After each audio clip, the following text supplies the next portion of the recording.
Alright folks, a little update on the Japanese garden. Had to take a break from it and get this vegetable garden going. See, I got a couple of beds going here. The ideal is to walk up here to this area. My stairs are kind of faded out, but I got some extra 6x6s I'm gonna put right here, maybe 3 or 4 steps going down and into this lower bed. I just need 4 more squares like this flat area and I'm good.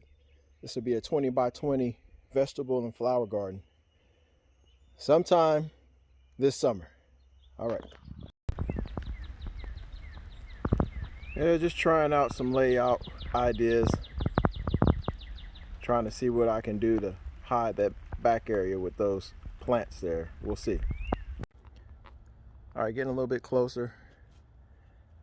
Got the berm, flower bed berm starting up.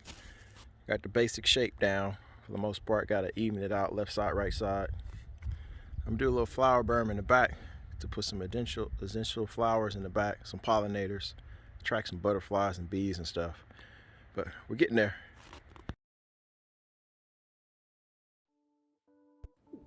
So during this process, I was really trying to figure out what kind of shape I wanted to do. Also, I surveyed the area to make sure I had plenty of sun to support the different flowers and things I was planting in the garden. I had roses out there, those flower berms. I was planting tomatoes, strawberries, watermelons. And so I need plenty of sun. The 4x4 raised bed was something I had last year, and it worked well in the center here in this U-shaped bed.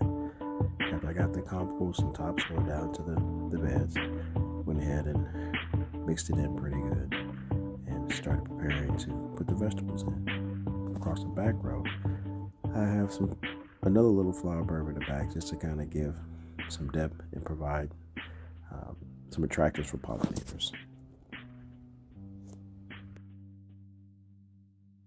Well, I do believe we're starting to get a garden here. I showed you those flower beds are coming along. Got a little bit more to do there. A little bit more to do there. Got a few items down in here. Strawberries. A few items down in here. So we're getting there. Figured I'll go ahead and get at least some of this stuff in the ground and then do the rest of the prettying up later. All right. Previous video, I was talking about I seen this little deer running over here, still with the spots on it, checking out the garden. And you know, I can't really blame him. Everything is looking nice and lush down here, and it's nice, young, and tender. And so I was like, what is he gonna do? Stay tuned for the video. All right, y'all, thanks for joining me, and welcome to Working the Yard with Will. All right, y'all, have a good day. Okay, family, this is Working the Yard with Will. I don't know if you can see this little guy, but this is why I work out in the yard. Check him out. Little bitty fawn with spots on him over there. I know where he's heading. He's heading over there to check out my garden of vegetables. Oh, I got some soft lettuce down there, soft cabbage down there. I see him looking around now. Is anybody coming?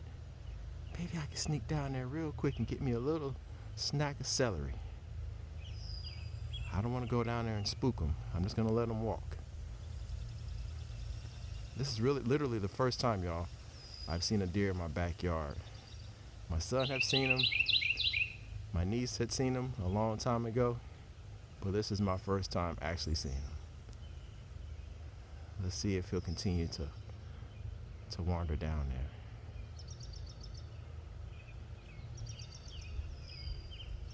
Let's see what he does. I'm telling you, there's the garden. I covered it all up with some greenery, bird netting the other night, because I knew something was coming down here chewing on something. And I think I found the culprit. Can't be too mad at him. There are some tasty veggies down there.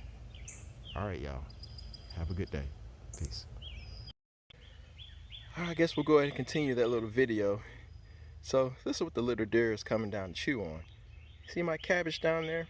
It's just starting to form a head, and the lettuce is missing some leaves. And I guess he figured he's gonna come on down and enjoy this nice salad bar.